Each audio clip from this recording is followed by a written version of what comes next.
നമസ്കാരം. സമീപകാലത്ത് ലോകം കണ്ട ഏറ്റവും വലിയ സ്ത്രീപക്ഷ സമരങ്ങളിലൊന്നായിരുന്നു ഇറാനിൽ നടന്ന ഹിജാബ് വിരുദ്ധ സമരങ്ങൾ. ഈ ഹിജാബ് വിരുദ്ധ സമരങ്ങൾക്ക് തൊട്ടു പിന്നാലെ ഇപ്പോഴിതാ മറ്റൊരു വലിയ സ്ത്രീപക്ഷ സമരം അരങ്ങേറിയിരിക്കുകയാണ് ലോകത്തിന്റെ മറ്റൊരു കോണിൽ. മറ്റെവിടെയുമല്ല, കെനിയയിലാണ് ഈ ഒരു വലിയ സമരം, സ്ത്രീകളുടെ നേതൃത്വത്തിലുള്ള സമരം അരങ്ങേറുന്നത്. ഹിജാബിനെതിരെയല്ല, മറിച്ച് സ്ത്രീകൾക്കെതിരെയുള്ള ലൈംഗിക ലിംഗാധിഷ്ഠിത അതിക്രമങ്ങൾക്കെതിരെയാണ് വമ്പൻ പ്രതിഷേധം രാജ്യത്ത് അരങ്ങേറിയിരിക്കുന്നത്. കെനിയൻ തലസ്ഥാനമായ നെയ്റോബിയിൽ നടന്ന പ്രതിഷേധത്തിൽ ഈ മാസം കൊലപാതകത്തിന് ഇരയായ സ്ത്രീകളുടെ പേരുകൾ പ്രിന്റ് ചെയ്ത ടീഷർട്ടുകളും ധരിച്ചുകൊണ്ടാണ് പ്രതിഷേധക്കാർ എത്തിയത്. ഞങ്ങളെ കൊല്ലുന്നത് നിർത്തൂ, സ്ത്രീകളെ കൊല്ലുന്നതിന് ഒരു ന്യായീകരണവും നിങ്ങൾക്ക് നിരത്താനില്ല തുടങ്ങിയ മുദ്രാവാക്യങ്ങളാണ് ഈ സ്ത്രീകൾ മുഴക്കിയത്.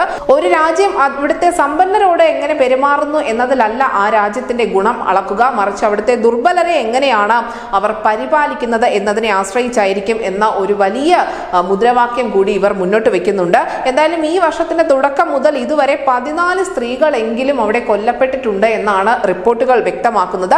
2016 ജനുവരി മുതൽ ഡിസംബർ വരെ നിരവധി സ്ത്രീകൾ കൊലപാതകത്തിന് ഇരയായിട്ടുണ്ട് എന്നുകൂടി പറയുന്നു. എന്തായാലും ഇത്തരത്തിലുള്ള കൊലപാതകങ്ങളുടെ ഒക്കെ കാരണം സ്ത്രീ ആയതുകൊണ്ട് മാത്രം കൊല്ലപ്പെടുന്നു എന്നുള്ള ഒരു കാരണമാണ് ഈ പ്രതിഷേധക്കാർ മുന്നോട്ട് വെക്കുന്നത്.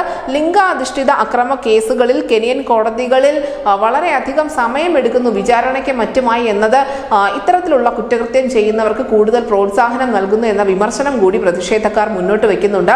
അങ്ങനെ ഇറാനിലെ ഹിജാബ് വിരുദ്ധ പ്രക്ഷോഭങ്ങൾക്ക് തൊട്ടു പിന്നാലെ ഇപ്പോൾ സ്ത്രീ ഹത്യക്കെതിരെയാണ് കെനിയയിൽ വലിയ കാഹളം മുഴങ്ങുന്നത്. ന്യൂസ് ഡെസ്ക് ന്യൂസിന്റെ മലയാളം.